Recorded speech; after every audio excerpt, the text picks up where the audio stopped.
நேர்களை வணக்கம். இந்த கோயம்புத்தூர் மாணவி பாலியல் வன்கொடுமை கேஸ்ல நிறைய பேர் நிறைய கருத்துக்கள் சொல்றாங்க. அந்த பெண் மீது நிறைய பேருக்கு அதாவது தவறுகள் சொல்றாங்க. அந்த ஆணின் மீது நிறைய பேர் தவறுகள் சொல்றாங்க. அது மட்டும் இல்லாம காவல்துறை மேல தவறு, இந்த மாதிரி நிறைய பேர் தெரியாத தவறுகள்லாம் சொல்லிட்டு இருக்காங்க. குற்றச்சாட்டுகள் மாத்தி மாத்தி வச்சுட்டே அடிக்கிட்டே போறாங்க. ஏன் அவங்க அமைதியா இருக்காங்க, ஏன் இவங்க பேசல அப்படின்ற மாதிரி நிறைய விஷயங்கள் இருக்கு. அது எல்லாத்தையும் பத்தி ஒவ்வொன்றா பார்த்துடலாம். அது மட்டும் இல்லாம எடப்பாடி கே பழனிசாமி இன்னைக்கு காலைல நிறைய குற்றச்சாட்டுகள்லாம் காவல்துறை மேல வச்சிருக்காரு. அதை பத்தி ஒண்ணு பார்த்துடலாம். நான் ஒரு வீடியோஸ்ல பார்க்க இந்த அட்வொகேட் என்ன சொல்றாங்க அப்படின்னா, அந்த பொண்ணுக்கு ஏன் அந்த பொண்ணு எப்படி அந்த பையனை நம்பி போனா அப்படின்ற மாதிரி கேள்வி கேட்கறாங்க. ஏன் அந்த நேரத்துல அந்த இடத்துக்கு போனா அப்படின்ற கேள்வி கிடையாது, எப்படி அந்த பையனை நம்பி போனா அப்படின்ற மாதிரி கேள்விதான் கேட்கறாங்க. இப்பதான் மாணவியா இருக்கீங்க, ஃபர்ஸ்ட் இயர் படிக்கிறீங்க. ஆக்சுவலாக எம்பிஏ ஸ்டூடெண்ட்டு மாணவிக்கு 25 வயசு அப்படின்ற மாதிரிலாம் ஃபர்ஸ்ட் விஷயங்கள் அதுக்கப்புறம் தெரிஞ்சது 19 வயசு தான் அந்த மாணவிக்கு ஆகுது அப்படின்னு சொல்லிட்டு. ஸோ எப்படி நீங்கள் நம்பி போனீங்க அப்படின்ற மாதிரி அந்த கேள்விகளை அடக்கி கேட்குறாங்க. அதெல்லாம் நம்ம போய் அந்த மாணவிகிட்ட கேட்க முடியாது.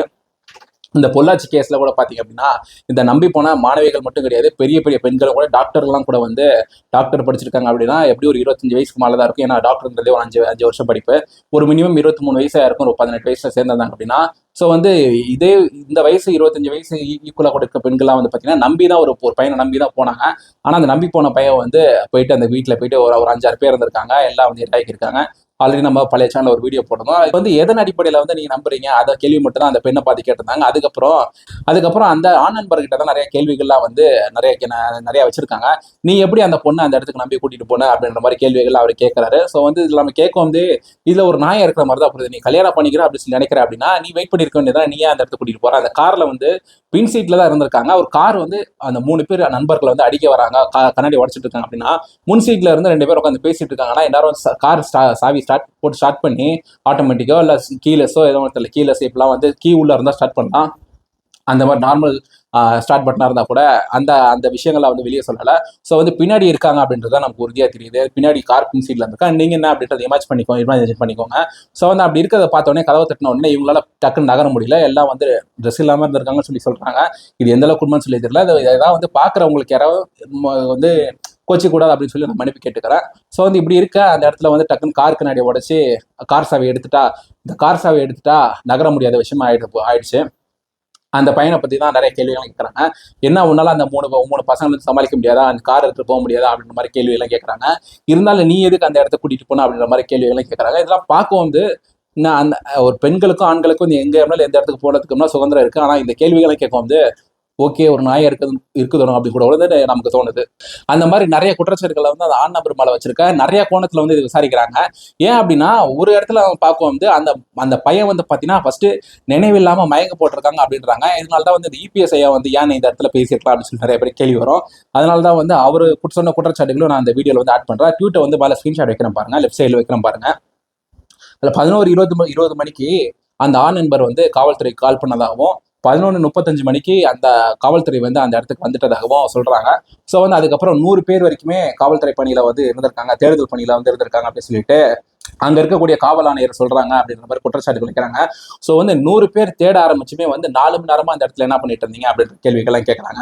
அந்த இடத்துல ஏன் அந்த காவல்துறை என்ன பதில் சொல்றாங்கன்னா, பிரஸ் மீட்ல ஒரு சின்ன செவரு இருந்திருக்கு, அதை தாண்டி போனதுனால தான் எங்களை கண்டுபிடிக்க முடியலன்னு சொல்லி சொல்றாங்க. அங்க இருக்கிறது சின்ன செவரோ இல்ல பெரிய செவரோ ஏன் உங்களை காவல்துறையினால 4 மணி நேரம் தேடி கண்டுபிடிக்க முடியல அப்படின்னு சொல்லி சொல்றாங்க.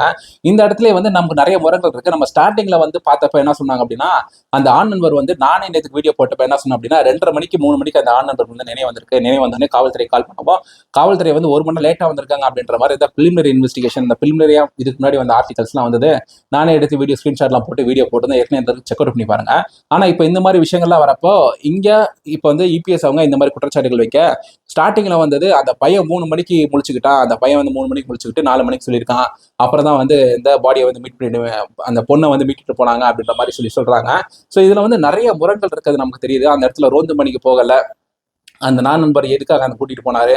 ஸோ டக்குன்னு கார் ஸ்டார்ட் பண்ணி அந்த இடத்துல கூட்டிட்டு போக முடியாத பொசிஷன்ல தான் இருந்திருக்காங்க.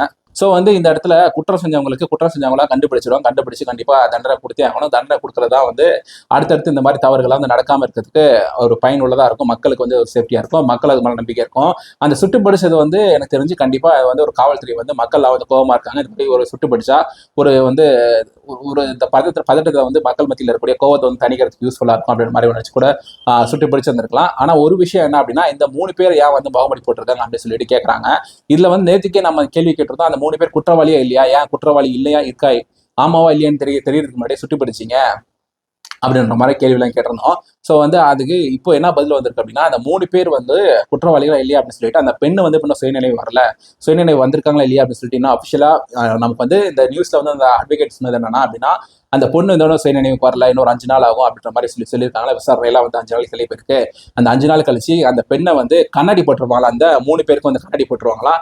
கண்ணாடி போட்டுட்டு விதவிதமா ட்ரெஸ் போட்டு வச்சு, இந்த பையன் தானா, இந்த பாடி ஸ்ட்ரக்சர் தானே, இந்த பாடி டைப்ல தான் இருந்தானா, இந்த உடலமைப்பு இப்படி தானா, இந்த முகம் தானா அவன், இந்த முகம் தானா அவனோடது, அவர் மாதிரி அந்த கேள்விகள்லாம் கேட்டு அதுக்கப்புறம் தான் வந்து அந்த குற்றவாளியை வந்து உறுதிப்படுத்துவாங்களாம்.